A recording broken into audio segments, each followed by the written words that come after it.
Tribe Podcast. All right, guys, we are back at it.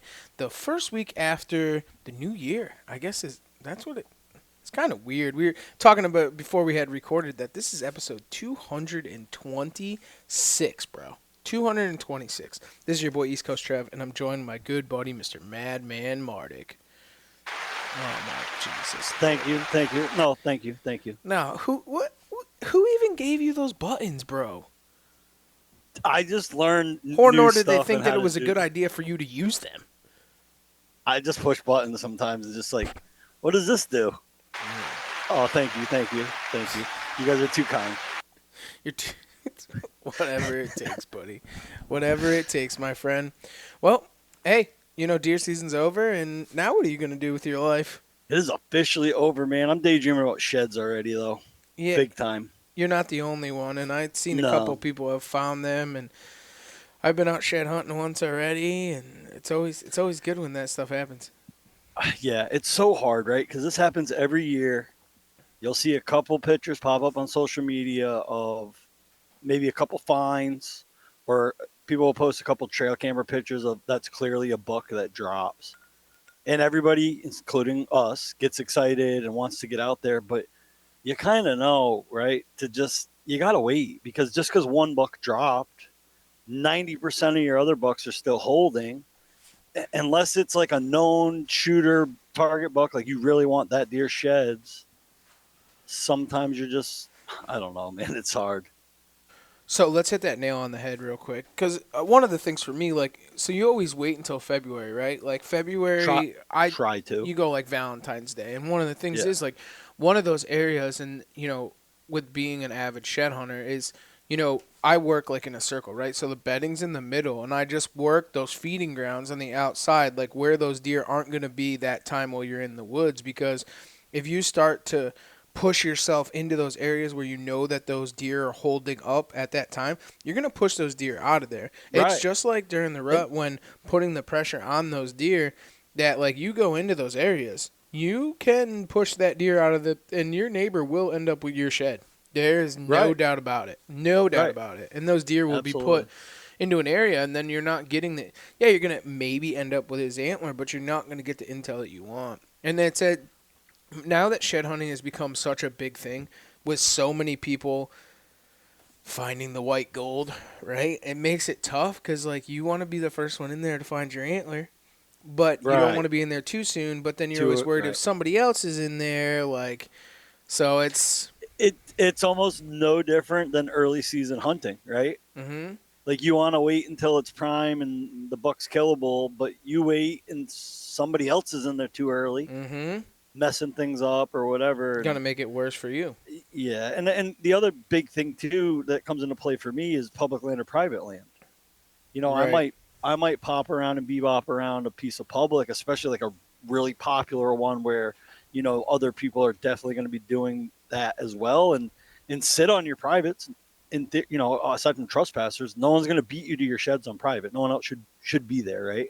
So you can wait a little bit longer, make sure everybody sheds out, go in there and scoop them up. So that's one of the things too. Like even like I go into like land like conservation land or areas that a lot of people may go in and shed hunt, but those antlers mean nothing to you, right? Like there's not an Right. intel. It's not. Yeah, it's nice to find them, and especially having the dog. Like you're just putting the dog in an area where you can find a ton of antlers, and like that's where I put a ton of pressure in. Or you can then go into an area where it doesn't matter, like I'm not going in my prime spot. Like Right. if I know that deer is in there, like yeah, It's a burner spot. it is totally You a know? burner spot And for like sure. I said, it's the same thing with some every once in a while you'll do a hunt like that in early September, right? Like, you don't really want to push in tight on a big buck that's not daylighting, right? So you just go to a burner spot for the night and see what happens. Absolutely. Hey man, do you have any killers corners for us? I do. All right, rip We 'em got off. Alexandra Fagan crushing it on the trap line, and she's putting the hammer down on some skunks, and that's a little payback for me. Buddy the Elf, Santa gave him a little time off after Christmas, and he was able to get out and get himself a nice big doe. That's So funny. So congratulations. Buddy texted me, right? So like, and it's always this ongoing joke. Like, but so I hang out with Buddy a ton, and I hang out with Chase, with his son, and I see him down at the local watering hole a lot. And we, after he shot that deer, I'd seen him, and he's like, he's like, oh, I shot one finally, and I'm like, you shot one? You sent me a text message, and it said, it's been a year or something, or 1 year to the date I haven't shot a deer or something, and I'm like, are you serious? Like, I thought that it's been a year since you shot a deer. I didn't know, but it was almost to like the minute. It was one Really? year to the minute Well, that he it shot his was, last deer the year before. but it all makes sense because he shot it after Christmas. Yeah, So Buddy was busy, before Christmas making toys for working. Santa. Mm-hmm. Christmas came, and Santa gave him a week off, and he was able to get it done. So, It's good for it's him. prime time. We just couldn't let. The only thing is, I think that he put the pressure on because he didn't want Chase to be the only one to shoot a deer this year, dude. He was hunting hard. Oh yeah. Yeah, oh yeah. There was a little animosity, father son, like a little beat down there, I like and it. finally Dad came through, so it was good. Cool. Buddy Bruce Conroy with a beautiful late season buck, and Ryan Mack and Josh Rakowski's kind of getting a little jump on that Squirrel. squirrel competition. I know we normally do it in January. We've been slacking, bro, slacking. Even if we just do a little one, everyone starts ripping them through. I think it would be Right, not a I bad agree. idea, to be honest. Well, let's get through the house cleaning, dude. Let's get the sponsors on. I'm excited to get Greg on. We're gonna talk a little bit of trapping, something that we touch base on from time to time. We both have had our hand in it. The whole trapping aspect, and I think there's a lot of questions from listeners and stuff. So I think I'm looking forward to this podcast. I think it'll be good. So we are title sponsored by Huntworth, huntworthgear.com, guys. Go and check them out. Some really good late season stuff for you guys still out there grinding or predator hunting or ice fishing. The Matterhorn hunting gear is heat boost. They're Huntworth, Matterhorn. There's a lot of words. Matterhorn, heat boost, Huntworth. It's with warm. the graphene. Yeah, with the graph. You just start adding words into it. But go and check those guys out. HuntworthGear.com. They are the official camo of the Outdoor Drive. Also, Nor'easter Game Calls. Nor'easter Game Calls. Get them in close. Grunt tubes, owl calls. We're getting into that turkey season. The pot calls, mouth calls. Time to get those things in your mouth and start practicing. I know none of you guys practice before season, hunting public. I can hear all you guys, so now's the time probably to get on over there and buy the some avian bird flu. So go and check those guys out, nor'eastergamecalls.com. Latitude Outdoors. If you guys didn't get into the saddle hunting or mobile hunting game, or whatever the case may be for the 2023 season, 2024, there's no better time to start than now. Get those saddles. Mess around with them in the tree. They're all in stock, and they will all ship within a couple of days. LatitudeOutdoors.com. And last but not least, Bowhunters United.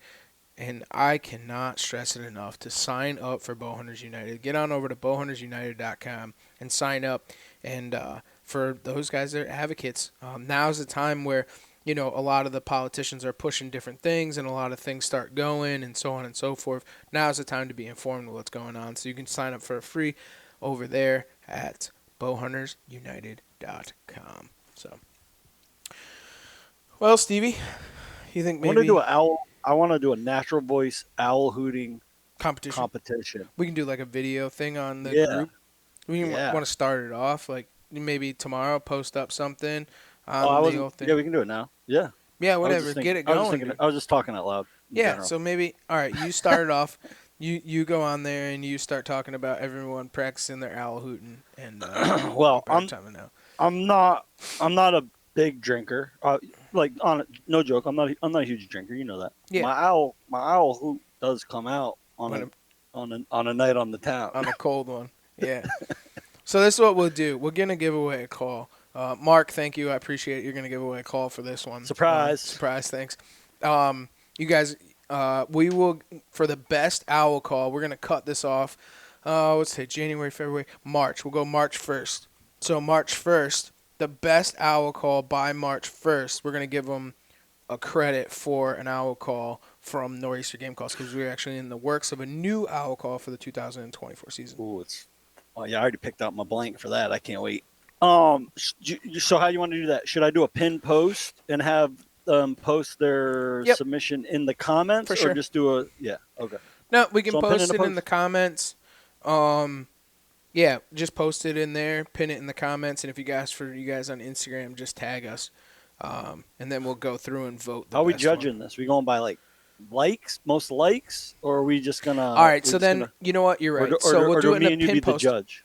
We'll do pin post, most likes on your video in that post. So you got to be part of the Outdoor Drive family. And you got to get on there, and then you're going to post in the original post. Steve's going to do his owl call, and then we're going to post up right there, and then the person with the most likes by March 1st, then you'll get a new owl call from Nor'easter when they come out. How's that? From Mark. Thanks, Mark. Appreciate it, buddy. We'll let you know about it tomorrow. Yeah. So yeah. Well, I think that's a good way to let's get Greg on the phone. All right, buddy. Sounds good. All right, man.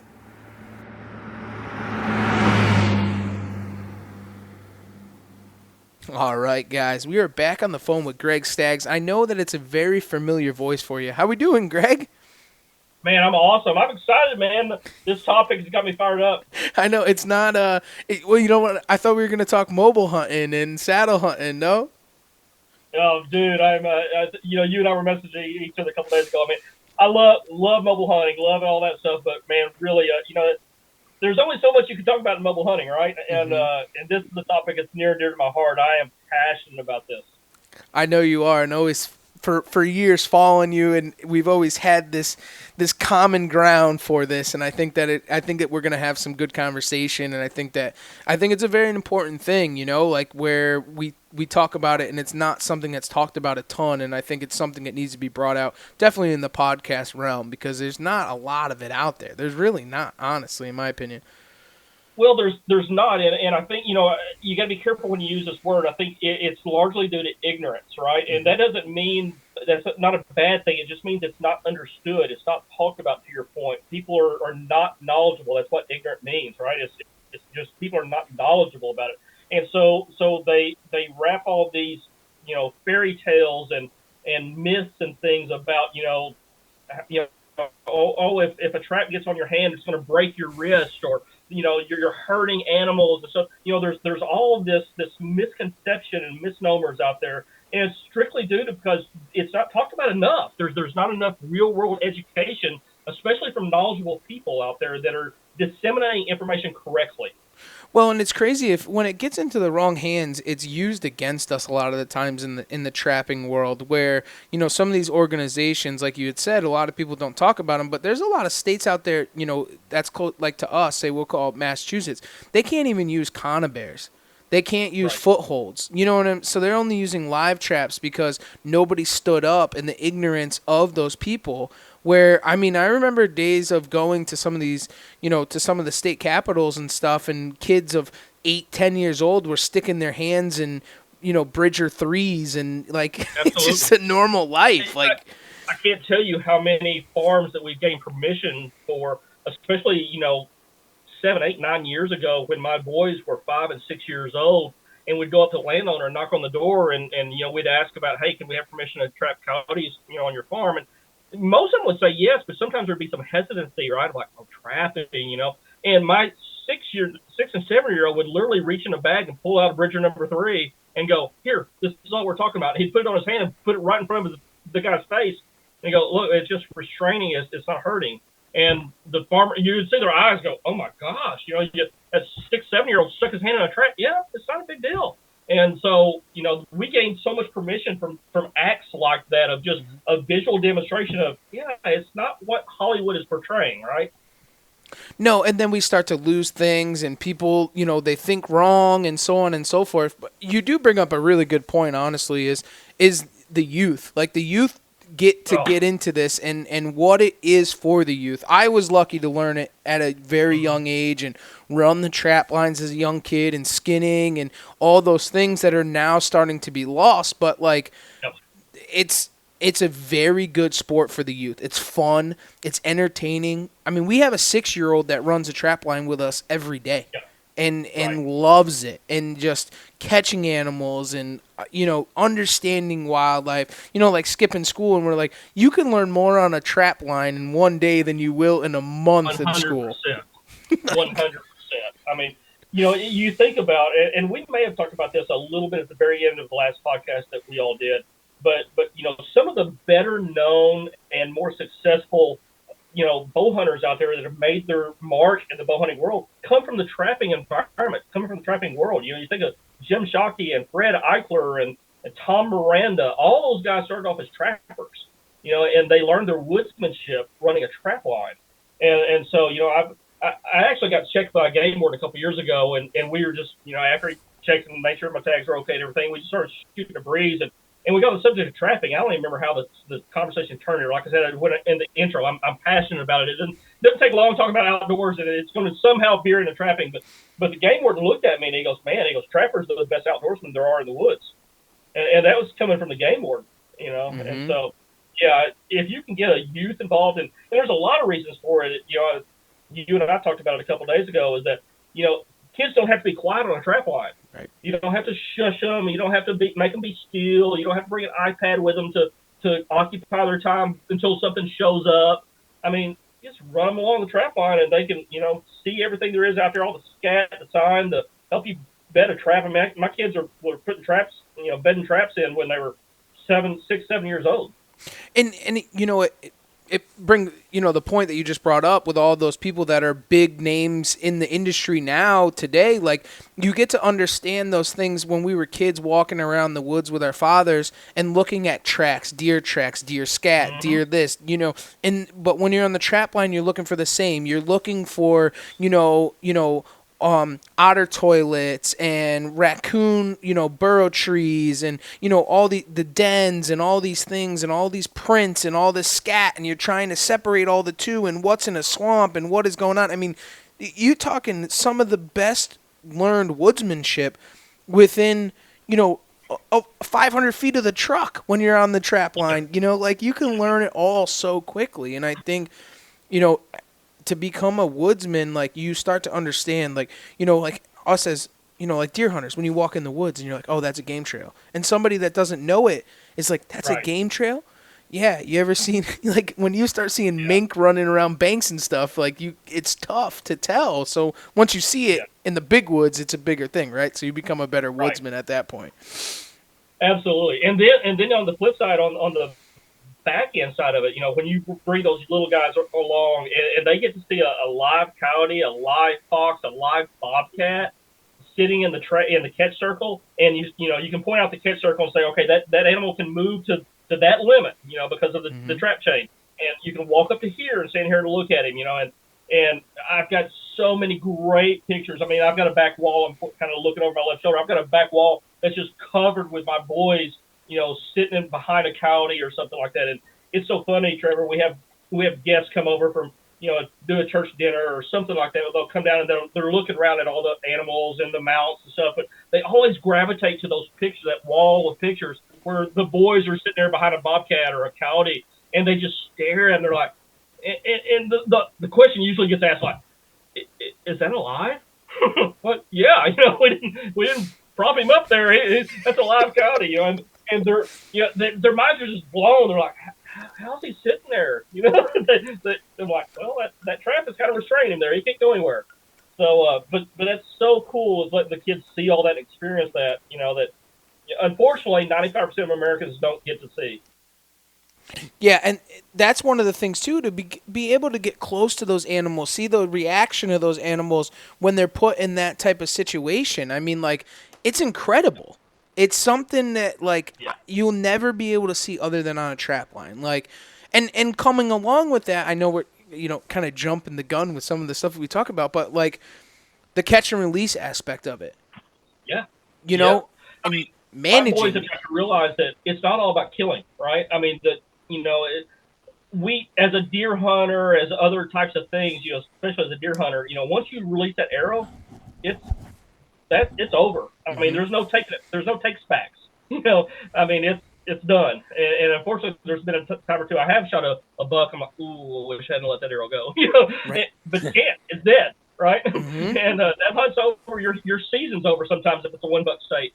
And my kids have got to come along on a trap line and watch us catch a lot of bobcats. We were talking about that before we got on. There's animals that are lower density, whether you want to protect a female, whatever it is.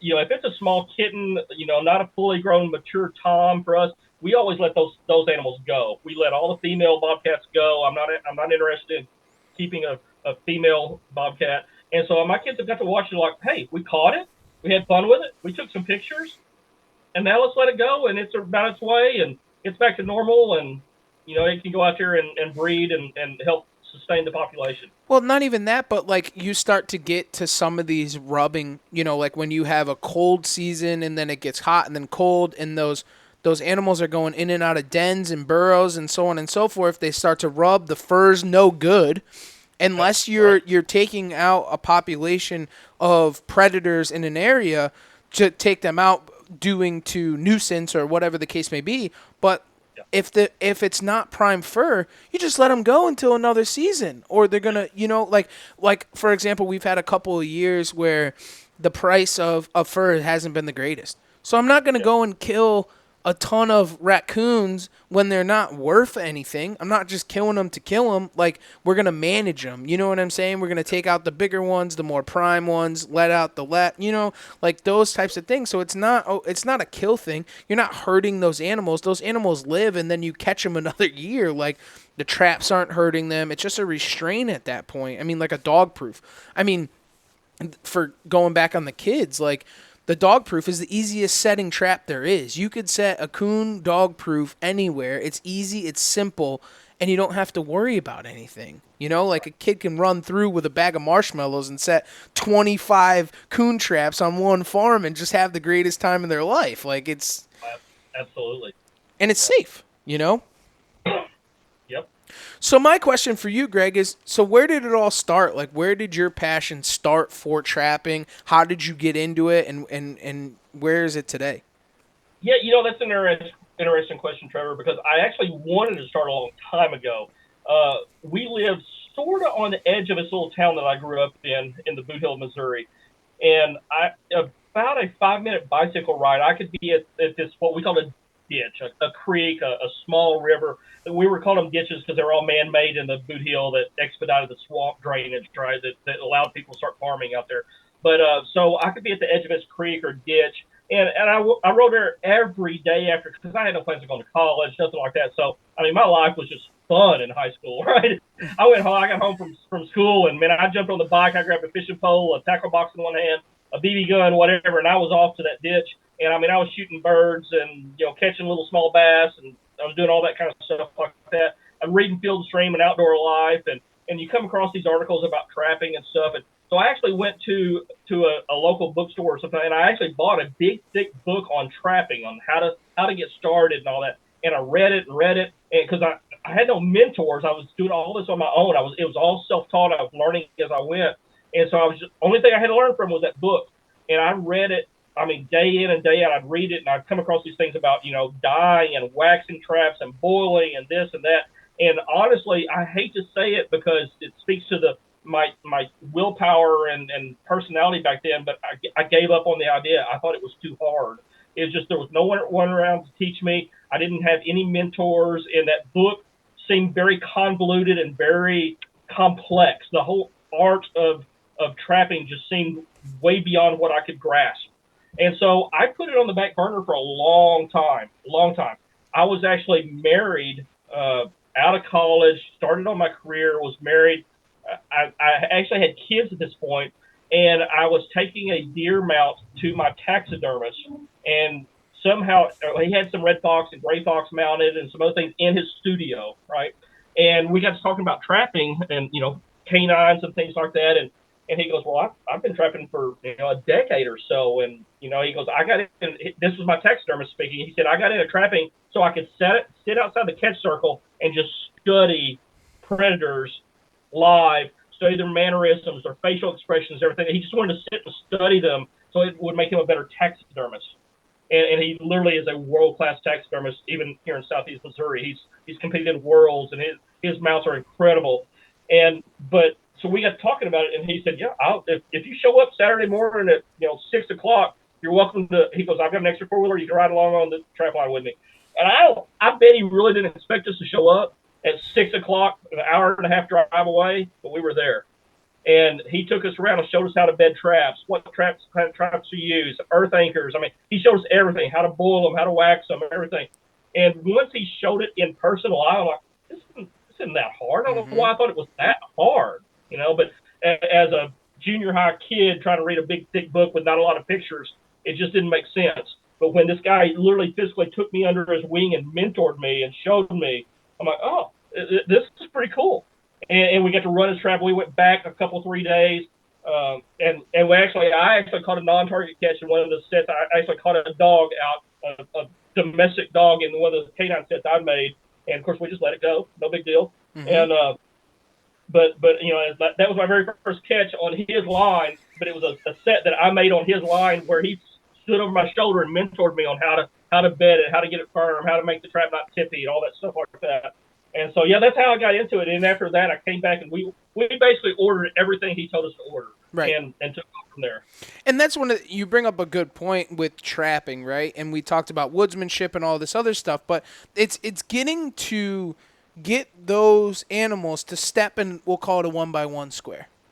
And it is the hardest thing to do, right? And when you talk bedding, for some of the newer listeners that come along, bedding is the most important part to trapping. Right? 100%. Because one of the things that happens is when those canines come up to a set, they start to step around. And if they feel any imperfection in the ground, they're out. So you have to now bed that trap properly and get that trap to where it needs to be so that thing potentially puts its foot in the trap. Like, it's not easy. Absolutely. It's funny. I actually shot a video. My son filmed me shooting a video out of our own personal trap line this morning. It'll be on my YouTube channel pretty soon. And the whole concept, the whole video, it was a 15, 20-minute video on how I bed my trap so solidly and the techniques I've learned. And that was the whole video, because you're right. A wild animal, a canine, a coyote, a fox, bobcat, whatever, but specifically today we were targeting coyotes. They've got 1 million square miles to roam free, right? And every bit of dirt they walk on is hard packed. It's been there for centuries, right? Undisturbed, untouched. It's hard to the foot. And if they come up in something soft, they're going to pull back and they're going to start either dig at it or flip it up or whatever. They're going to, or even if they don't uncover your trap or whatever, they may just shy away and just be gone. So either way, you're not catching that animal, whichever it is. It's kind of crazy though. One of the things, and it still amazes me to the day, like when you're canine trapping or land trapping, and you have a canine and it comes up to the trap, and you can literally put pebble rocks to then put their foot into the trap. So like you can have say a bank, say a dirt hole set. So you have a dirt hole, you have the bedded trap. Now you can take little rocks and kind of funnel their feet right into the trap, and it blows my mind. Like it's still to this day. Cool. As a trapper, we call that guiding, and I'm really big on subtle guiding. If you get on any of these Facebook forums or Trapper Man or something like that, a lot of times you'll see a newbie trapper, and they've got these huge big sticks in a V, right? And they're like, hey, how's this set look? It's one of the most common questions we get, in the trapping group. How's this set look as a newbie? I'm like, man, take those big broomsticks away, throw them away, and to your point, you can guide it. One of my favorite techniques for guiding is I snap a stick, and when I say stick, nothing bigger than my pinky finger, maybe half the size of my pinky finger, and I'll take 4 or 5 inches and break it off, and then stick it directly, sticking straight up and down in the ground, and it looks just like every other piece of stick or broken off thorn or whatever there, but I'm sticking it exactly where I want to, because the coyote does not want to step on a stick sticking straight up out of the ground. He'll sit beside it. And then I can do that in conjunction with a pebble or dirt clod or something like that, and you leave a smooth area over at pan, that's where he's going to step. So it's funny is that breaks right into water trapping, right? So foothold water trapping Yeah. beavers is the same exact thing. You are guiding them into the and doing the same exact thing. It's a stick up, a pointed up stick. So like if you have, Right. and one of the things with them is getting them to put their feet down, right? Because now they're swimming Yeah. animals, so getting them to do it. So what you do is on the bank, right at the bank, where they're going to swim up and you're starting to funnel them into the trap there in that area, you put a stick out of the bank that would point inward, hit them right in the chest. So now they stop and they put their foot down. When they put their foot down, you're guiding them right into the trap and lights out. So it's virtually dirt to water is virtually the same exact thing, but just two different animals. And it's wild that you can get them to do weird things like that. And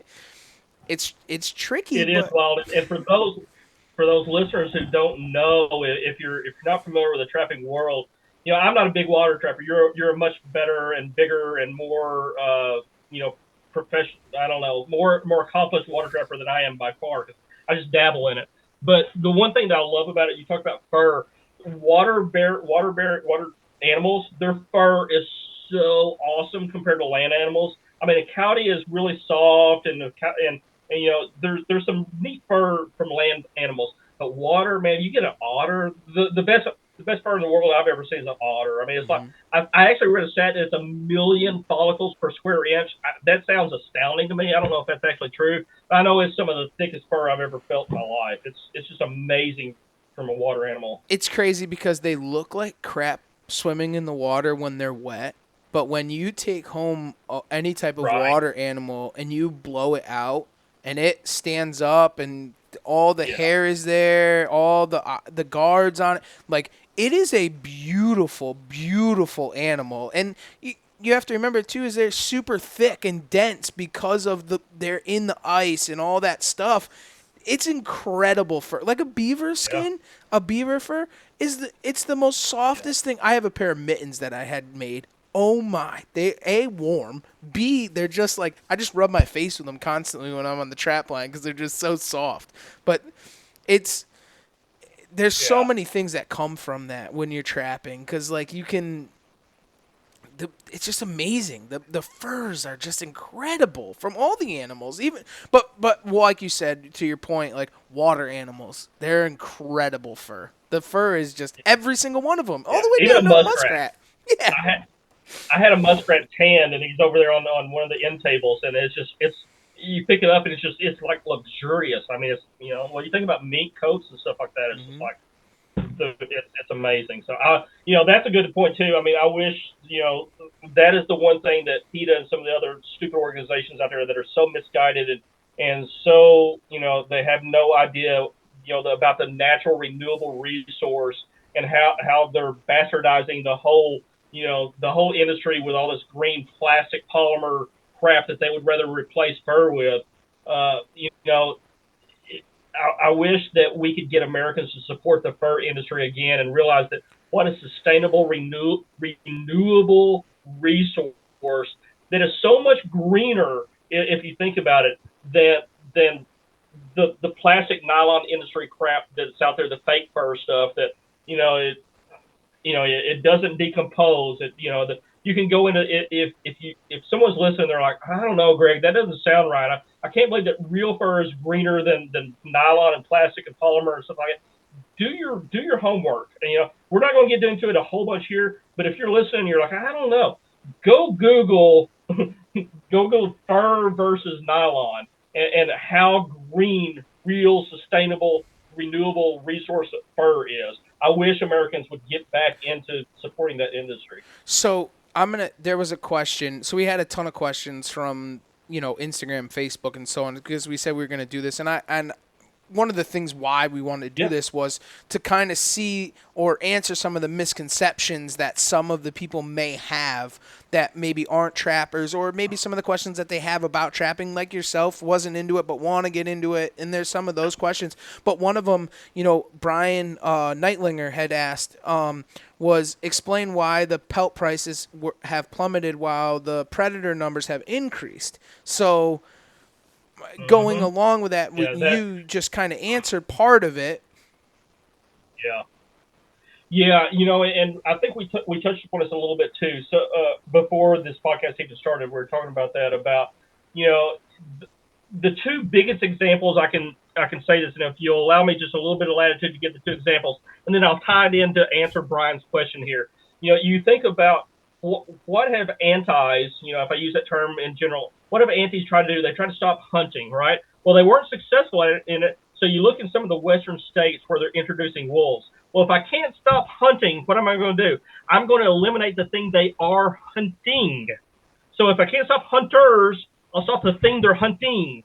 So we introduce a bunch of wolves and get this feel-good social crap going where we can introduce a whole bunch of wolves. They decimate the mule deer, the whitetail, and the elk especially. And if you look at the numbers of the elk herds out there, they're just plummeting by 10,000% over the last 5, 6, 7 years. There's nothing left to hunt. Well, they've accomplished their mission. Yeah, we didn't outlaw hunting, but there's nothing left to hunt. So that's an example. Number two, we've had a hard time outlawing guns because people in America, we're going to live and die by our guns, right? So what have we seen the industry do? Well, we can't get rid of the guns. We'll get rid of the ammunition. And ammunition's hard to come by sometimes, especially depending on who's in office, right? And so, I know somebody's going to go, well, there's no way you're making that correlation of who's in office to ammo supply. Yes, I am. I mean, there are times that it gets really hard to get ammo. And I think there's a reason by that. That's not a fluke. And so if we can't get rid of the guns, we'll just get rid of the ammo, right? Well, those two examples, if you parlay that over to answer Brian's question, well, we can't get trapping outlawed, but we'll outlaw the reason for trapping, right? So if the fur industry goes away, well, then what's the point of trapping, right? And there's a handful of us left that are doing it because of, the heritage, the woodsmanship, the passing on the history, the things like that, all those things. We're keeping this tradition alive for those reasons.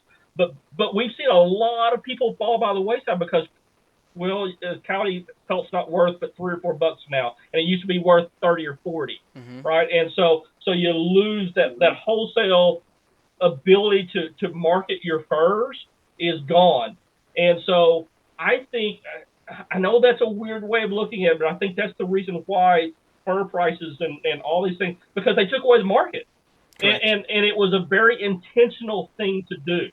And that's why you see fur prices and fur markets go down. It was by and large, it was very intentional. So this had all started in the 90s, right, where Hollywood had, with a lot of the anti-trapping things, and they didn't want to use furs back then. That was one of the big things. Get rid of furs, and then we don't have trappers, so on and so forth, and it piggybacks off of what you were saying. And a lot of that has to do, too, Russia and China had a big part in that, where they flooded out the market. They brought down the prices. They do that a lot. That happens a ton with foreign countries, bombarding the trading of all of that. So that happens a ton. But one of the things that they did, and going back on the whole Hollywood thing, that was for the anti-trapping, right? Well, where they screwed up, and this is new for the past couple of years, is they've brought back. Hollywood has brought it back. The TV show Yellowstone has done numerous things for me, myself, honestly, as a water trapper. Beaver pelts are through the roof.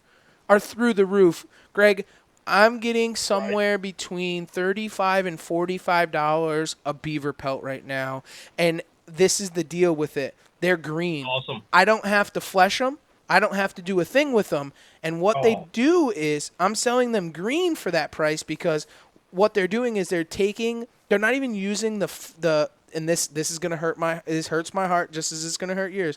They don't use the fur on it. They're using the leather to make cowboy hats. And it is totally just drove it through the roof. And it's beautiful. Great. Thank you. All right. What's next? But I think that it's, like you said, they've tried getting rid of it, so they brought in more predators. So now we have more predators, but a lot of people don't want to trap because there's no money in it. But it's not the money aspect. It's the heritage. It's learning how to flesh an animal, how to use it, bring it even back even more. The Indians, they use every piece of it. That's what this all was. This was the heritage that we were built on, was trapping. And you need to understand the sport, and it kind of upsets me about them getting so much money for them green, because I feel as like the trappers ourselves will lose that heritage of prepping and going through the work and what it is to take that animal and owing it that respect, and that's one of the things that comes very high with trapping, in my opinion. Right. And then just to round out the second part of the answer to Brian's question there, I think because I know there's going to be listeners that are more well versed in economics than I am. There's something to be said about the ruble and the dollar and the yen and all that stuff. And when inflation hits hard over there, and those guys are struggling to make a grilled cheese sandwich for dinner, right? They can't afford the fur, and so there's a secondary reason behind it with inflation and the yen and the ruble versus the dollar. And I've got several degrees, but none of them are in economics, right? So I'm not even going to pretend to go down that road. But I do understand when inflation over in Russia is really bad, they can't afford the furs, and then all of a sudden, then the market gets flooded with even more because they're not being sold, and that plays a part in it. But honestly, I think that's secondary to the vendetta and the attack on the industry as a whole that I mentioned and outlined at first, because I truly see that as a bigger threat than inflation. Mm-hmm. So I did want to acknowledge it, though, because there's going to be listeners out there who go, well, it's not just someone's out to get you. It's also inflation. Well, inflation plays a part of it, but I'm more of a conspiracy theorist than most, but I think it's because people are out to get us. Yeah, I think that's absolutely true. I'm just gonna read through this real quick. Jacob Parker had asked on the Instagram. You might have saw this one, and it said, "It would be nice to hear about a trapper's perspective on the mortality of trapping fur-bearing animals that wouldn't be eaten. Also, the emotions and thoughts behind the process, and if it's changed since he started trapping, and what it is said to people who ask about why he traps and people who oppose it." Yeah, so why I trap, and more so, I think the first part of that question, if I heard it correctly, was trapping animals that we don't necessarily eat. So let's handle that one first. So number one is you'd be surprised at the animals that we do eat as trappers. So I've got a video on my YouTube channel. It's called "Can You Eat a Bobcat?" And we definitely eat almost all the bobcats we catch that I choose to keep and harvest. We eat the tenderloins and the hams off of the bigger, choicer cuts of meat we do. And some people are going like, you eat a bobcat? That's not much more than a house cat. Well, here's what we got to think. For one, I'd heard about trappers doing this. I heard it was a delicacy. And I got to think about, man, mountain lions out west, people go pay thousands of dollars to go mountain lion hunting, and they say it's some of the best cuisine you can have, right, is a mountain lion. Well, I'm like, well, if a mountain lion is that good, a bobcat's got to be pretty darn good too. And that's why we're like, hey, if I take a bite out of it and it's not worth fitting to eat, I'll spit it out, right? But it wasn't the case. We chunked up the tenderloins on bobcats and deep fried them, and like that. I've got a video on it on my YouTube channel showing exactly how we do it, and it's nothing more than basically like deep fried turkey nuggets, and they're awesome. So we eat bobcats, we eat beaver. We've eaten beaver before. A lot of people eat raccoon. I have not. I'm like, okay, if it gets that bad that I need that, I'll go shoot another deer. But we definitely eat beaver, and we definitely eat bobcat. Now, for things that we will not eat, I tell you right now, I'm not eating coyotes. So that's on my do not eat list. But I have no problem harvesting, and this is one of the times I will use that word because I'm a big anti-PC guy, right? Anti-political correctness. I hate using the word harvest when I'm talking about deer hunting. I kill deer. You'll never hear me say I harvest a deer. I kill them. But I will use it in this term here when I harvest a coyote because I selectively choose to take it. Like we talked about, it's a catch and release sport. Once he's in my catch circle, I have a choice to let the animal go or to take it or to kill it or dispatch it. And so if I choose to take that animal, I'm not going to eat him but I do so with the intention of wildlife management from a biology-based and wildlife management sound science-based perspective, meaning that God put it in my belief system. If you go back and read Genesis 1 through 126, He gave us dominion over this earth and the animals to oversee them and to make sure that everything stayed in control, right? And that's our role as stewards of His land. And when I choose to go out and help manage that population, I think in my heart I'm fulfilling a God ordained purpose of walking this earth and helping manage the wildlife. And even if I don't eat that animal, I'm helping keep the population in check.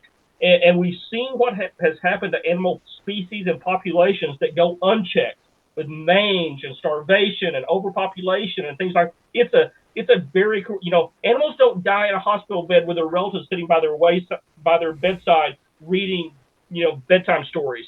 They die in the most cruel, just thing. You don't even want to think about how bad mange is on an animal. And so when we go out and keep those populations in check, we're doing those animals a service by keeping their population strong and healthy. No, and I agree with you. There's a lot of them that do get eaten, like beavers and beans. There's a lot of them, that are good eating. But like you said, you're doing that a service by taking it and keeping the population in check, but also that it is being used properly. Its fur is being used properly, its glands, its oils. There's a lot of those things that are reused, so I think it's above eating them. Like where guys take deer, right? So you're going to tell me that, okay, they eat the deer, but they throw the skin away. What's the difference of me keeping the skin and throwing the deer? You know what I'm saying? So like we are using it to the most of our resources, in my opinion. But if anybody wants to talk about, hey, you didn't eat the coyote or something, I'll put them in the freezer for you. You're more than welcome to come and take them. Like, go ahead, just. Yeah, that's a good point. And here's my second thought on this about, why do you choose to go kill a coyote or a bobcat? Well, what about, so my question has always been, when I think about that is, well, what do you choose as a human being that has some authority and control over the wildlife population? What do you choose? If you choose not to regulate the coyote species, then you're by default giving up the fawn and turkey population, right? If you choose not to regulate the predators, you're saying, okay, I don't care about poults and quail and fawns and all that. I'm just giving that up. Or you can manage the predator population and say, okay, I do care about it's a yin and a yang. And so it's disingenuous to me to say, I'm not going to regulate predators, but I care about animals. Well, do you? Right. Do you really? Because if you cared about the animals, then you got to care about the fawns and the turkey poults and everything else.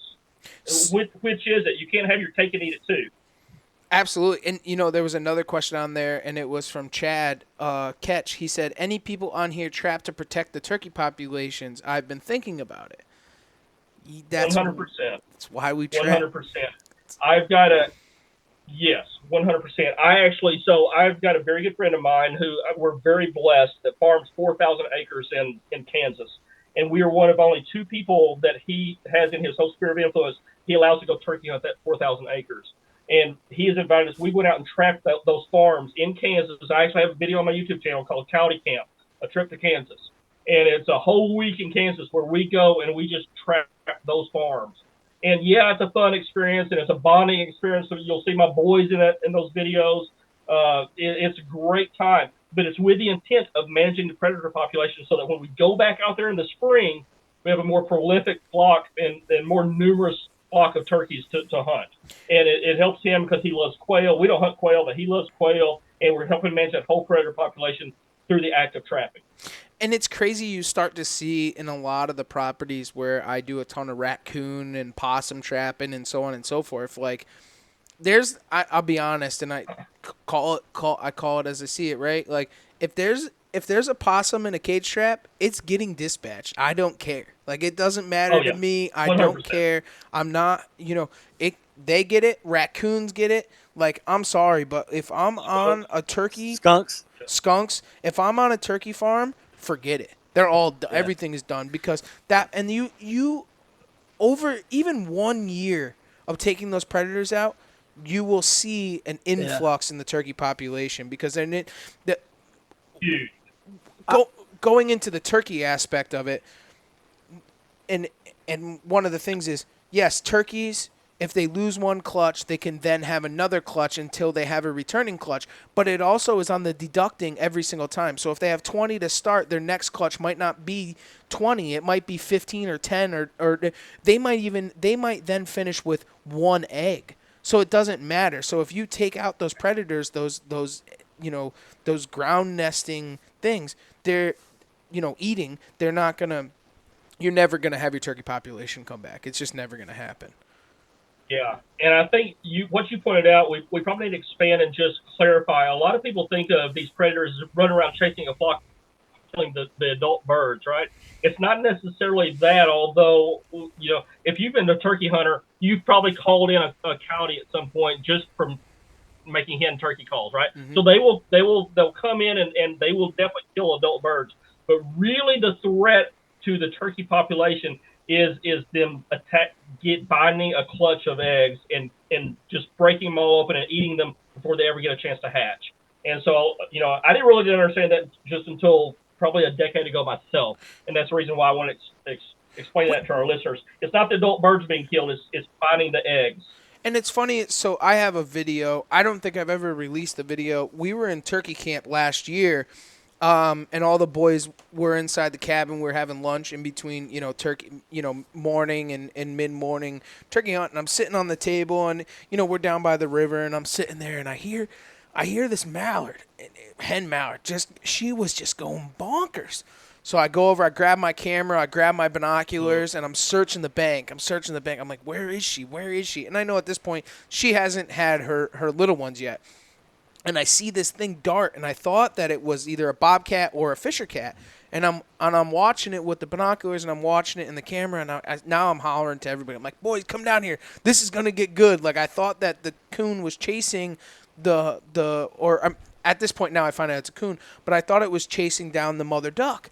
No, the mother duck was chasing the raccoon and chased it into the water because it was stealing eggs. It was going to the nest of the eggs, stealing the eggs and running back, and now the mother duck is chasing it, bombarding it, and you can see, I have the film of it, it's the raccoon with the egg in its mouth, and the mother duck's right behind him, like, because they're bandits. They're the worst of the worst. Like, they are the nastiest creatures there is. They're just the meanest.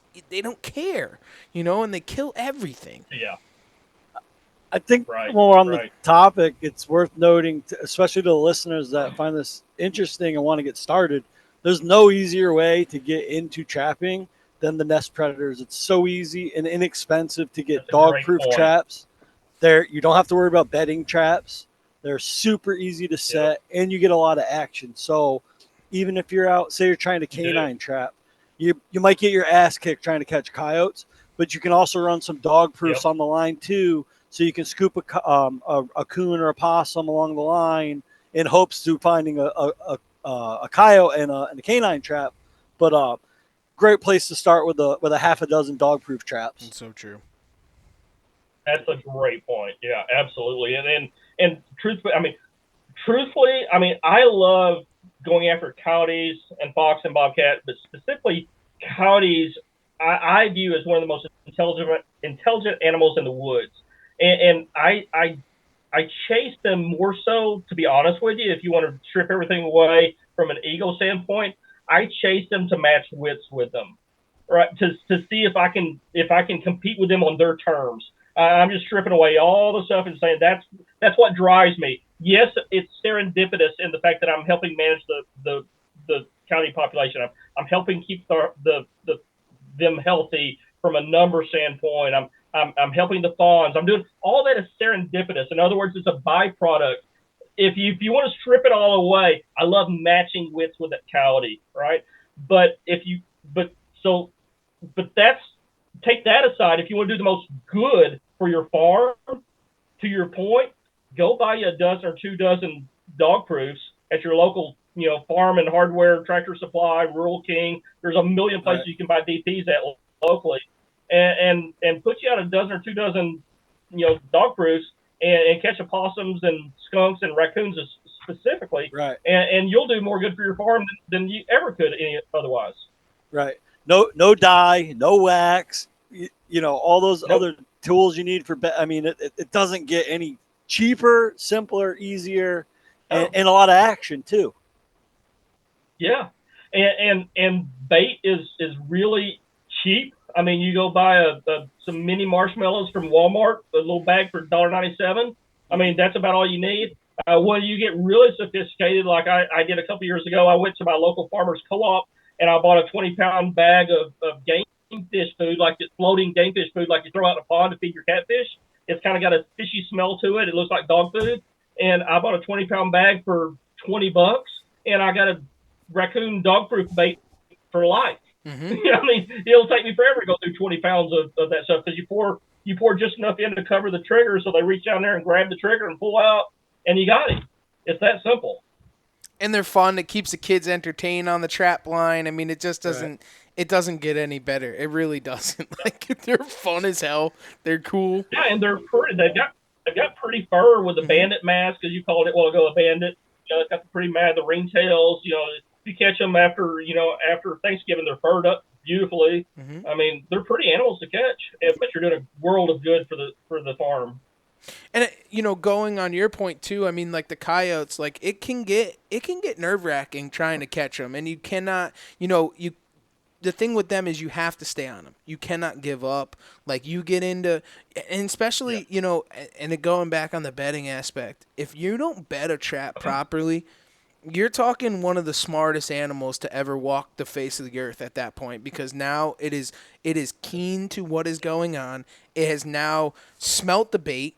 It's been in one of your sets. It knows what's going on, and now it has it with danger. Forget it. Like watching. Yeah.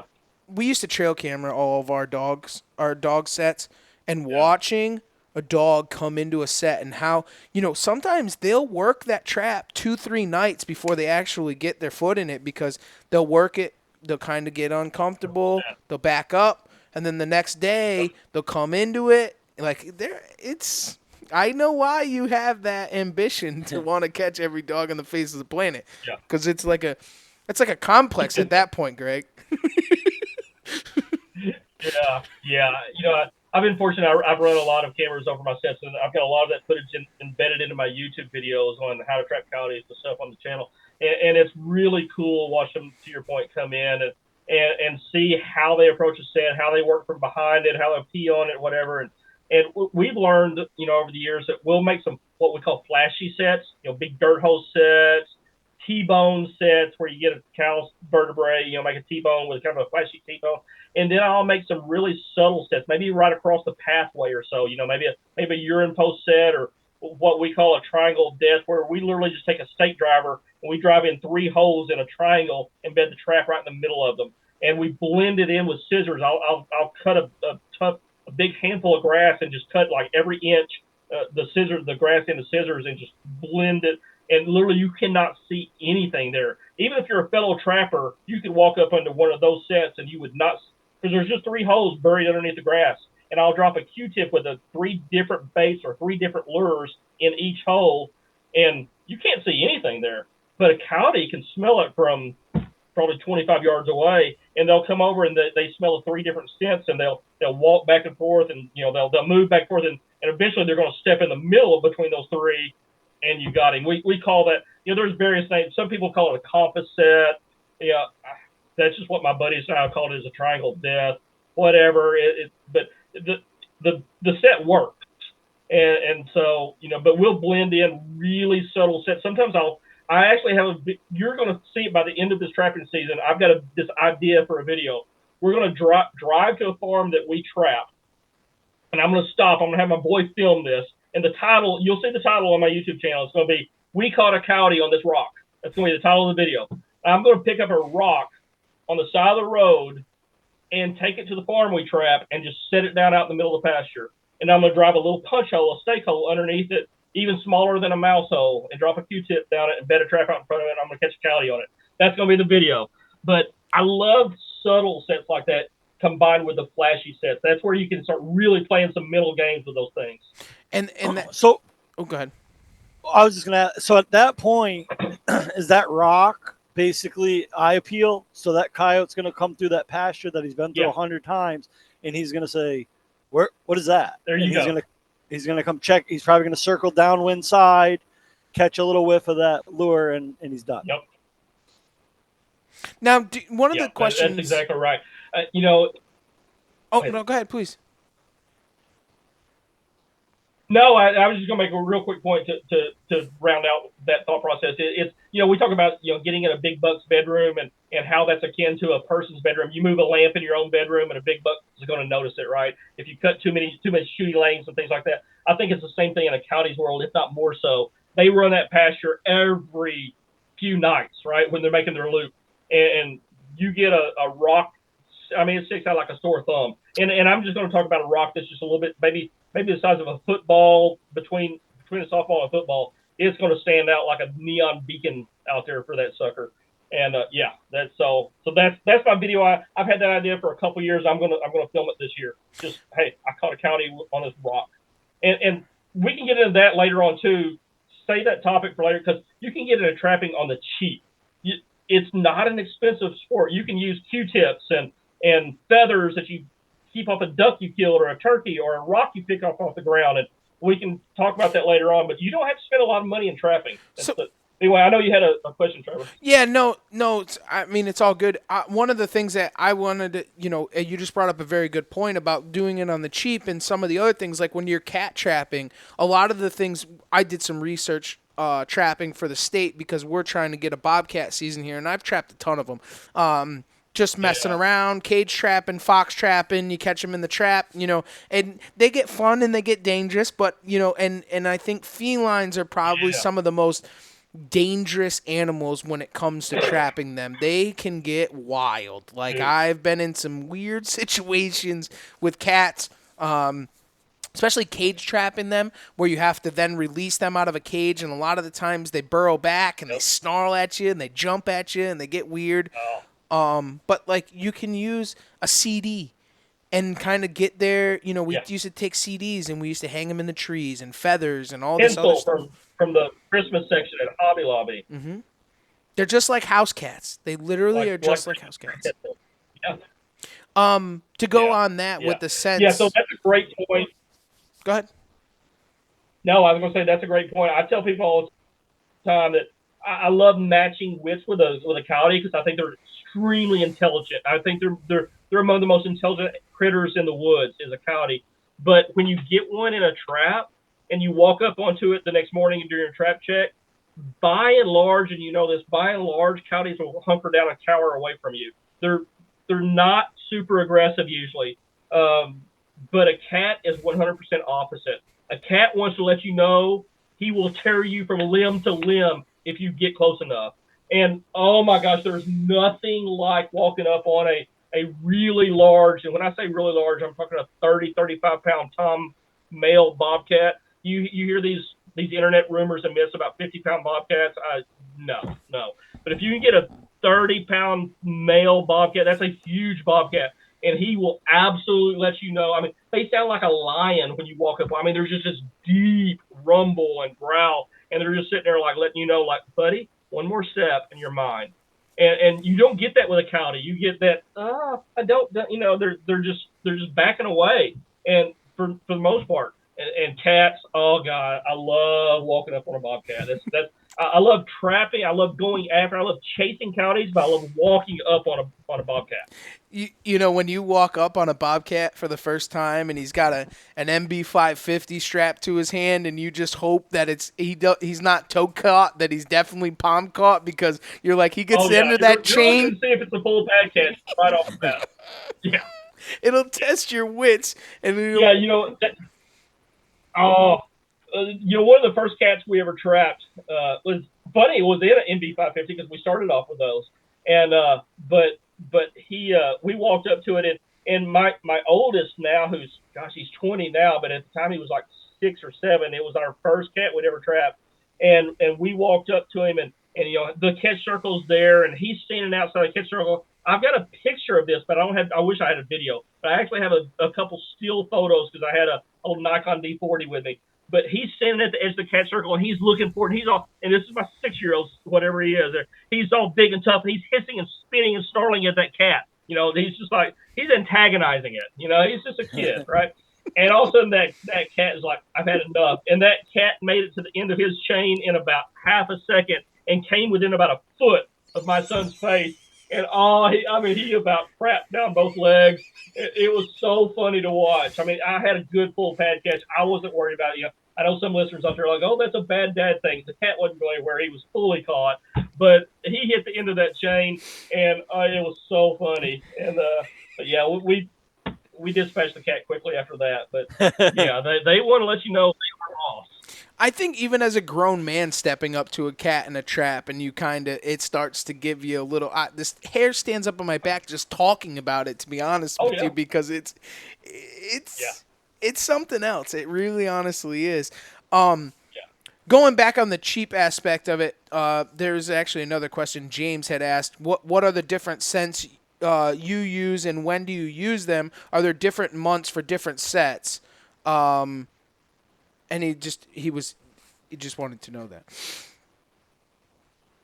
Yeah, so there's basically, you can boil down everything into 2 different categories. You got baits and you got lures. Baits are more food based. I will typically drop a bait down like a dirt hole or something like that. Mm-hmm. But I'll be honest with you, I started off with baits, and over the years, we've been doing this for 20, 25 years now. Over the years, I kind of noticed a pattern that the more baits I use, the more non-targets I was getting. I was getting more possums, and specifically I was getting a lot of skunks. And, as a trapper, you can make a lot of money off a skunk if you know how to process him right and get his scent glands out and things like that. But they can also be very problematic, as you can imagine. And I really don't relish the thought of rolling up on a skunk very often. I've learned over the years how to dispatch them without them spraying. And if you're listening to this, if you want to go to my YouTube channel, I've got a video on explaining exactly how to dispatch a skunk without spraying. But don't believe the myths on if you shoot them in the head, they won't spray, or if you shoot them in the lungs, they won't spray, or if you shoot them here or the heart or whatever. You got about a 75% chance he will spray, unless you dispatch him the way I show on my YouTube channel. But baits will attract skunks by and large. So therefore, to answer this gentleman's question, we have gravitated mainly toward using gland lures. To me, they evoke a more of a territorial response, and you don't get these non-targets coming in as much as I did using bait. So bait's got a place, especially in super cold weather when food source is scarce, and you're not finding, if you're not at the end of deer season and people throwing deer carcasses everywhere, maybe bait can really draw something in. But we've really, to be honest with you, we've almost quit using bait on our line. We really gravitate more toward gland lures, bobcat gland lures, coyote gland lures. We use a lot of gray fox and red fox gland lures because they're lower on the totem pole in the world of predators, so they don't scare away everything else. Urine, we do use a lot of urine post sets. We'll make a rub post set for bobcats or something like that. I put in 2 walkthroughs for bobcats today, and I put gland lure smeared it on both sides of a tree so the bobcat may come. Like you said, they're like an overgrown wild house cat. They want to come up and rub on something just like a house cat wants to rub on your leg. And so we use a lot of gland lures. Yeah, now one of the there's a couple. This is kind of redundant to some of the questions, so I'm gonna kind of eat through it. But it says, what would you rather trap, a smart beaver or a smart coyote? Well, that's easy for me because I think I answered a question earlier. We dabble in water trapping. I am very well aware of how educated a beaver can get and how hard they can be to trap after they've been educated. I've heard the stories. Mm-hmm. I know that is. But just for me, we just dabble in water. So for me, my answer is going to be a smart coyote because we're land trappers, and I love going after those coyotes. So that's my first. I know there's a lot of trappers out there who go, man, there's nothing like matching wits with an educated beaver. It's, you know, one of the things with the educated beaver aspect where when you snap a 330 in a beaver's face, they obviously get educated to it, but there's nothing that you know, the advantage I think where a water trap, we'll say me, the advantage I have as a water trapper over you as a land trapper is me as a water trapper. If I snap a 330 in his face, I'm just making a caster set or a dam set, and I'm footholding him. He can never see a foothold, and he's done. I can kill him the next day. I snap a 330 in his face, he's dead tomorrow. I guarantee it. Like, I have that versatility to be able to change it. Where a smart coyote, you're not changing that. You literally, you have that one set, or it's another set, or whatever you can change up lures, but you're stuck to that one thing. There's some tricks that we Still know. got to get his foot in that 1 inch square. For sure. I mean, unless you're snaring them in a pass-through or something, you know what I'm saying? I mean, but there's very, very few times. I mean, if you're going to get them in a foothold, you're going to get them in a foothold. That's the only way it's going to go. I mean, one of the tricks we used to do with smart coyotes, a lot of the times we'd take small mice, and we would take them and we would put them in a jar alive with a couple of kernels of corn. And then now, you know, you bury it in a dirt hole set. You can never, I don't care how smart that coyote is, if he hears a live mouse in a jar, and he's coming to it, dude. You're gonna catch him, you know. I mean, that was when we were kids. That's what we used to do. We used to catch field mice. I've never thought of that. That's pretty cool. But I actually do, because we live right at the edge of the woods in our subdivision. I mean, literally, it's all nothing but woods behind us. And anytime there's a temperature change, especially when it starts getting colder, we have mice that try to come in, and so I'll end up setting 5, 6, 7, 8, 10, just literally Victor mouse traps, and I can fill a gallon Ziploc freezer bag of mice from trapping around behind the house and sometimes in the house, you know, and I throw those down dirt holes a lot. So that's something that would be about the only bait that I use. It's one of those things that it's a normal thing, and they just cannot have enough of them on field. You know, hedgerows and stuff like that. I mean, when they're searching those hedgerows, we used to live trap the mice, and then we put them in little tiny mason jars and put a couple kernels of corn, and they hear them snapping and cracking. They can't help themselves. They don't have a clue, and it's game over. Their foot is in the trap every time. You got to watch your state laws though, because sometimes you can't have live. I was thinking that. I'm glad you said that, because somebody, you know, and that's something too. If anybody goes, because I've mentioned, you know, if anybody goes and watches any of my YouTube videos, they've been very successful on trapping videos on my channel. You know, I use duck wings and turkey breast feathers and stuff like that. Again, if watch your state laws, because in Missouri we're allowed to do that. Yeah. There are no limitations, no regulations. I'm free to hang a duck wing. I can spread turkey feathers out, you know, from their breast. If I'm plucking a turkey that we kill in the spring, we're free to do any of that. Other states, like I said, you've got to use a CD, like an old music CD. You've got to hang Christmas tinsel. There's things like that. In Missouri, I'm allowed to use an electronic call in conjunction with a foothold. It specifically allows that in our state laws. And so, you know, there are little squeaker things that will run for, you know, a week and a half and make a little electronic mouse squeak. And sometimes I will hang those up above a cat set to help draw a cat in. So there's all little tips and tricks, but the point we're making here is check your state laws to make sure that you're legal. Yeah, because we can't have any visible bait. That's one thing that we can't have. We cannot, unless the reason we were using the CDs and stuff, you're not allowed to use, like you were saying, you're not allowed to use feathers and stuff. They can't be visible because of birds of prey and so on and so forth. Our state doesn't allow it. We were doing educational things, so we were allowed to do such thing. But you got to make sure to check your laws, because when it comes to trapping, and that's another point that I don't think that we've talked on when we talk about antis and all this crazy stuff, is that these antis are always looking for a reason to then attack trapping, right? Like, you're always in the eye of an anti, right? I've had so many traps stolen doing nuisance beaver jobs when they see them. I mean, I don't know why they're grabbing 330s out of the water, but they're out of their mind. Foothold traps, MB750s. I mean, trying to snap them, put rocks in them and stuff like that. But like, the antis are always on you, so out of sight, out of mind.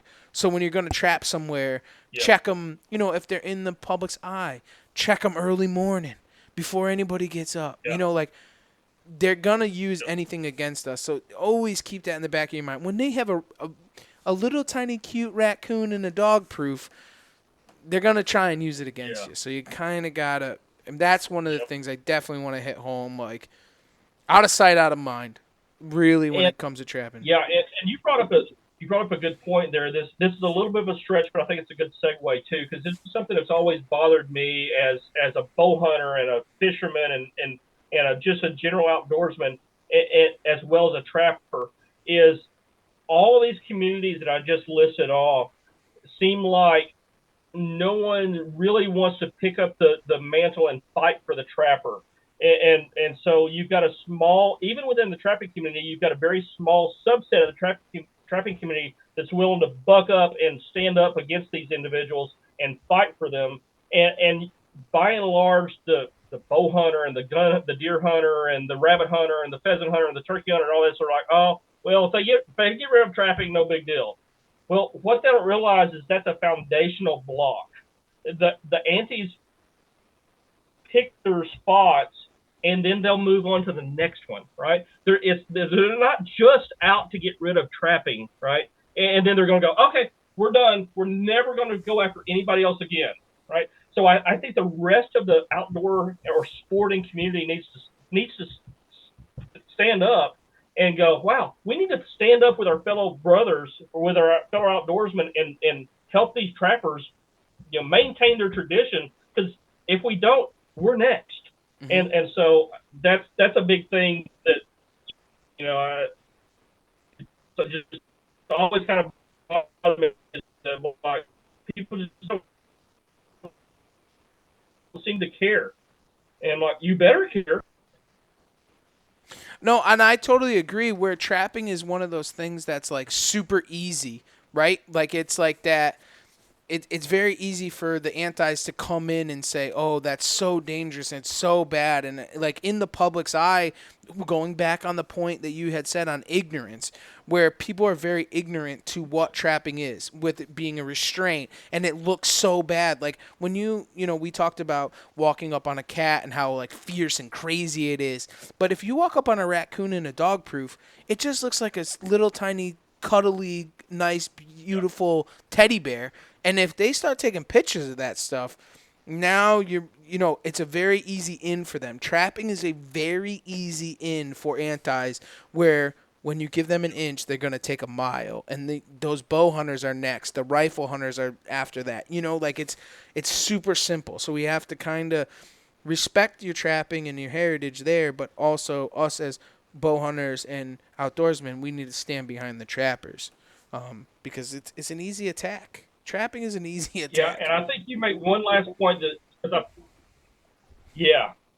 I've thought about this a couple times throughout this podcast, and I think it's a good time to bring it in, because I know somebody's going to be listening out there, and if you've made it this far, you're probably thinking, well, these guys are talking about sitting there and watching an animal in the catch circle, or they're talking about, I know someone's thinking this in their mind. We haven't said it, but you're talking about taunting or teasing an animal to get him to react. And you allowed your 6-year-old to hiss and spit and snarl at him, right? And you're doing this all that time. That animal is in a trap and he's hurt, and that's the mindset that these people that think this have, is that, well, you should go up there and dispatch that animal as quickly as possible, but and not sit there and look at him because he's hurt or he's in pain or he's whatever you're thinking, and that's the notion we need to dispel. That animal isn't hurt.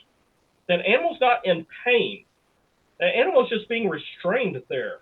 He just can't get away. That's it. We go back and think about it. We talked about my 6-year-old stuck his hand in the exact same trap that we county trap with to a farmer and said, here, this is what happens, right? That animal isn't hurt. So when you've got this mindset of, oh, I can't believe you're sitting there looking at that animal, you should dispatch him really quickly. Why? He's not hurt. He's just sitting there. So again, it's like you can't go, well, he's not hurt, but then you should dispatch him quickly. Well, he's not hurt. He's just, it gives us a chance to interact with nature on a scale or a level that most outdoorsmen can never do. And no, we're not going to sit here for an hour and look at this animal or whatever, but for 2 or 3 minutes, take a picture or two. in my mind, there's nothing wrong with that. That animal's not hurt, and then we're going to take care of him and either let him go or do that. So I wanted to point that out because I know there's some listener somewhere that's been running through your mind this whole podcast. So just wanted to address that. You brought up a really good point, and you had said before where you had, a false catch with, a domestic dog, myself included. I had one of probably close to one of my first land traps was a Jack Russell. We were doing some nuisance trapping on some coyotes that had some problem on a farm, whatever. The barn dog happened to be a Jack Russell, and coyote, just like a domestic dog, they smell those, them long range lures and so on and so forth. And the trap set up well. I must have done it just right, and he stuck his foot in it, and the landowner hollered, called me and said, hey Trev, just letting you know the neighbor's dog is in a trap. And I walked him through it, and I said, step on the sides, it'll spring him right out, he'll be fine. He goes, right. Is everything going to be okay with him? I said, yeah. I said, after you're done, stick your hand in it. It doesn't hurt. Like, I didn't break the dog's leg or nothing bad happened. The dog was fine. The neighbor was like, yeah, I tried keeping the dog in. They knew that we was trapping back there, and it went on their way. You don't. Yeah. I mean, how many dogs or animals have you trapped 1 year and then you trap them again the next year? It doesn't do anything to them. Okay, if it was so bad that it broke their legs, we would come up to cat traps or dog traps, and it would have half of a leg in it then, because they would just break. You know what I'm saying? Like, that's not a thing. It's just restraining them. It's just like a cuff. Yeah. It's like a cuff that the cops put on you. It's what it is. I think that's another thing that Hollywood didn't do us any favors with. I think a lot of people are out there have the notion of the old bear trap, right, with the jagged teeth, jaws, and all that stuff, and I think that's what they envision when they think of a foothold trap. Yeah, well, how many cartoons have you seen that showed traps with teeth and stuff like right. that? And the modern traps by and large haven't changed over the years, but what we have we've become very good at and adept at is understanding the importance of jaw laminations, and all my traps are laminated. And if you wonder what a jaw lamination is, it's adding a second layer of steel across the jaw on top of it so that it makes that jaw twice or sometimes even 3 times as thick. And the reason for that is if you take a spatula like you would use on your outdoor griddle, like a Blackstone or something like that. If you take that spatula and slap your wrist with it straight up and down with it on its edge, it's going to hurt pretty bad. You turn that spatula flat and slap your wrist with it, not a big deal. Right, because you're dissipating that strike force across a much larger surface area. That's what's happening. So the same thing with jaw laminations. All my traps are laminated so that when you close up, it's not a thin piece of steel hitting.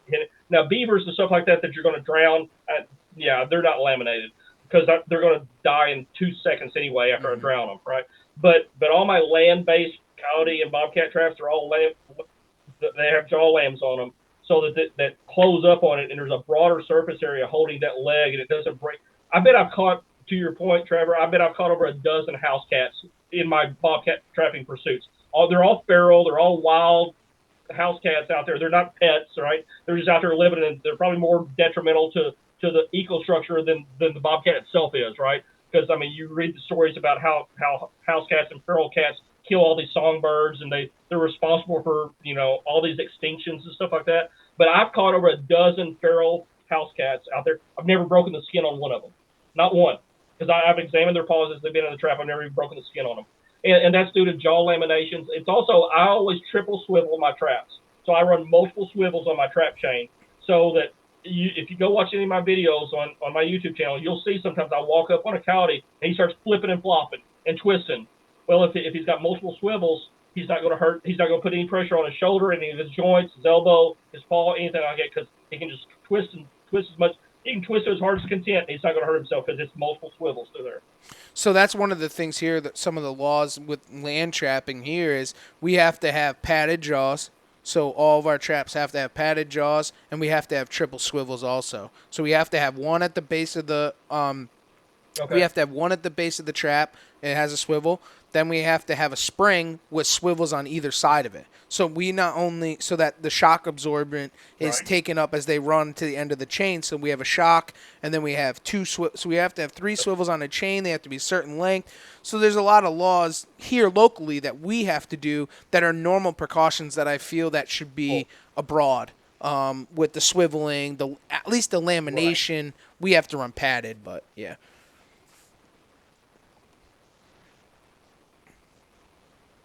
Yeah. Yep.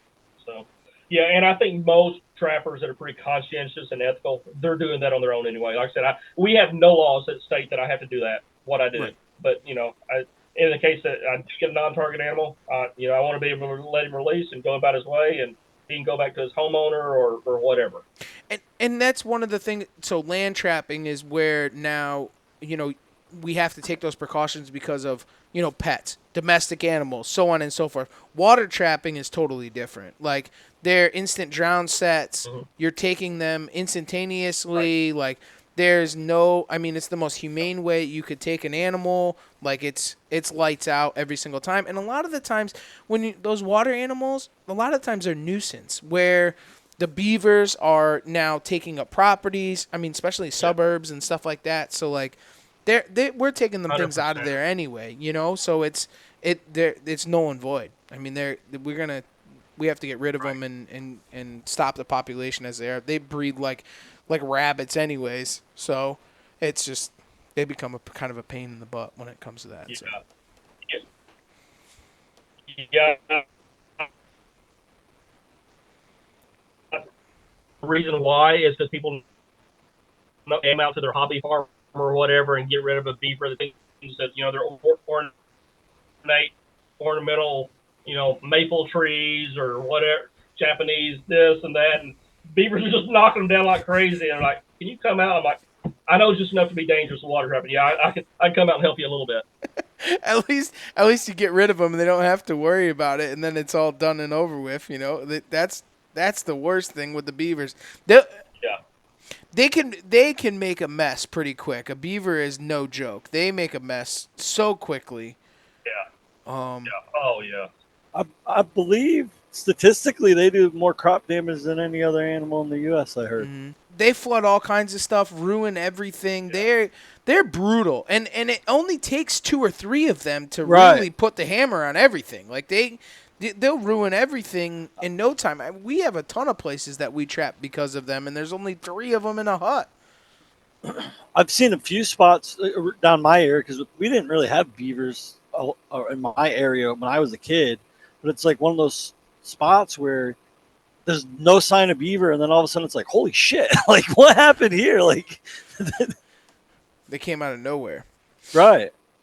And have you guys ever seen the picture of like when they den into the side of a big creek or something like that, and they bury up, and then they excavate out their hut in the den internal, and then a combine comes by and sinks into it? That can wreak some havoc. Those are the hardest beavers to trap. When you're trapping those type of beavers, those we call them bank beavers. I'll tell you, they are some of the hardest to trap. Bank beavers are the hardest to trap when it comes to it.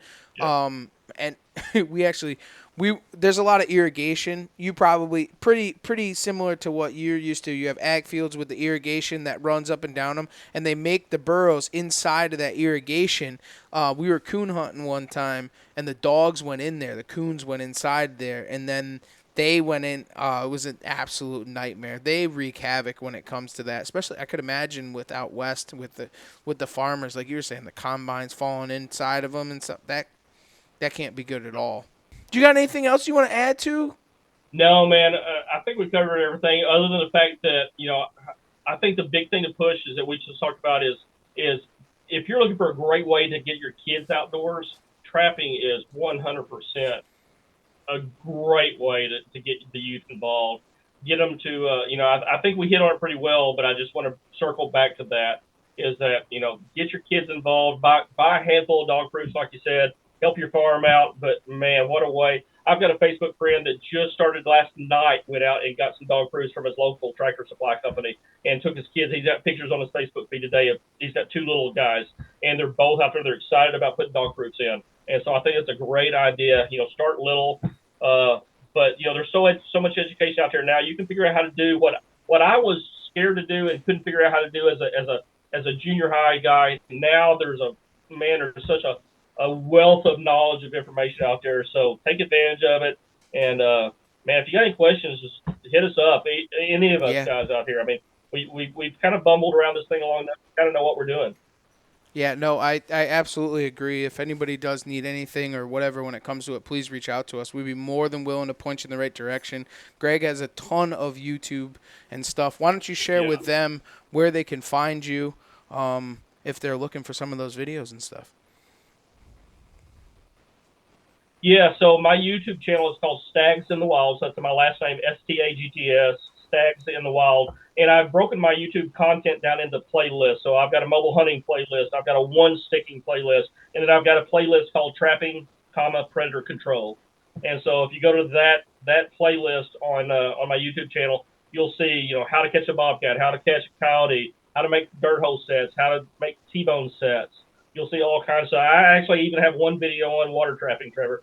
But like I said, it's just dabbling. So, but yeah, there's all kinds of stuff at how to wax and dye your traps. I've got videos on that in there. So it's from A to Z. I don't have any fur handling videos, but there's plenty of those on the net too. Well, we appreciate it, Greg. I think that they can find enough information between all of us, and we really appreciate it. Yeah. And thank you so much for joining us. And I don't know what topic we'll come up with next to have you back on, but we really do appreciate it. I know. Catfishing. Oh, that's right. We got catfishing. That's right. Catfishing. Dude, catfishing. That's book it now, baby, because that's going to happen for sure. Oh.